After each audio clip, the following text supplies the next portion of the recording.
అన్న అందరికీ నమస్తే అన్న. ముఖ్యంగా కాంగ్రెస్ పార్టీ మిత్రులకు నమస్తే. రాహుల్ గాంధీ అన్నకైతే సెల్యూట్ అన్న, నిజంగా చెప్తున్నాను నేను. అన్న మీరు కాంగ్రెస్ వాళ్ళందరూ గొప్పలన్న, అసలు మీలాంటి వాళ్ళు చరిత్రలో ఉంటారన్న. అన్న ఎందుకు ఇట్లా అంటున్నా తెలుసా? నిన్న రాహుల్ గాంధీ గారు వచ్చిండు తెలంగాణ రాష్ట్రానికి వచ్చి ఏం మాట్లాడిండు తెలుసా? అసలు మీరు మొత్తం షాక్ అయిపోతారన్న ఇప్పుడు నేను చెప్తే. పాపం కాంగ్రెస్ పార్టీ మిత్రులు అయితే ఏం చేయాలో అర్థమైతే లేదు వాళ్ళకు. అసలు కార్యకర్తలకు అయితే తలకాయ ఏడబెట్టుకోవాలో కూడా అర్థమైతే లేదు. ఎందుకో తెలుసా? నిన్న రాహుల్ గాంధీ జనాలందరూ చూస్తున్నాగా, ప్రెస్ మిత్రులు ఫోకస్ చేసి చూస్తున్నారు. మంచిగా సోషల్ మీడియాలో అయితే అందరు లక్షల మంది చూస్తున్నారు అనుకోండి. మీరు అందరు వేల మంది ఉన్నా లక్షల మంది చూస్తున్నారు అనుకోండి. అంతమంది చూస్తున్నాం కూడా ప్రతి మహిళకు మేము 2500 రూపాయలు ఇస్తున్నాము అని చెప్పిండు అన్న. గ్రేట్ అన్న, ఇజ్జత్ లేకుండా చెప్పారు అన్న మీరు. నిజంగా ప్రతి మహిళకి 2500 రూపాయలు వస్తున్నాయన్న. ఒక శ్వేతపత్రం వీడియోలు చేసేంత దమ్ము ధైర్యం ఈ పార్టీలకు ఉందా అన్న? ఇస్తున్నా సీఎం రేవంత్ రెడ్డి గారు ప్రతి మహిళకి 2500 రూపాయలు ఇస్తున్నా. కాంగ్రెస్ పార్టీ కార్యకర్తలు మీ ఇంట్లో వస్తున్న 2500 రూపాయలు ప్రతి మహిళకి.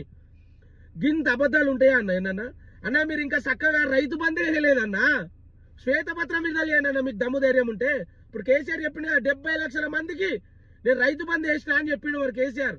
మీరు వేసిరా అన్న? ఇంతవరకు ఎంతమందికి రైతు బంధు వేసిరన్న? విడుదల చేయండి శ్వేతపత్రం.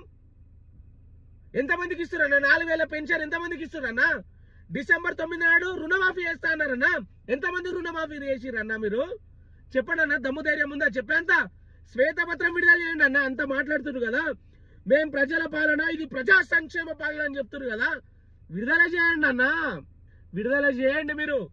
రాహుల్ గాంధీ గారు మీరు వాళ్ళు ఏది రాసిస్తే అది చదివిపోవడం కాదండి, ఇక్కడ ఎంతవరకు ఇంప్లిమెంటేషన్ అవుతుందో చూసుకోండి మీరు. నవ్వొస్తుంది మీ మాటలు వింటుంటే. ప్రజలు ఎర్రి పుష్పాలు చేస్తున్నారు మీరు. తెలంగాణ రాష్ట్రంలోని ప్రజలు ఎర్రి వాళ్ళు అనుకుంటున్నారు మీరు. పిచ్చిరా కొడుకులం అనుకుంటుర్రా అంతగానో మీరు? ఆలోచన చేయండి ఒకసారి కాంగ్రెస్ పార్టీ కార్యకర్తలారా. గింత బోగస్ మాటలు ఉంటాయి బైసాబేనన్న? రాహుల్ అన్న, ఇప్పుడు రాసిస్టానికి ఇజ్జత్ లేదన్న, మనకన్నా ఉండాలి కదన్న. ఇప్పుడు మీరు పెద్దోళ్ళు అన్న, చాలా పెద్దోళ్ళు మీరు, అంటే మాకు గౌరవం ఉంది అన్న. మీకు ఇంకో విషయం తెలుసో తెలియదు, అస్సాం సీఎం రాహుల్ గాంధీని ఏ అవ్వకు పుట్టినామో అని నిండు సభ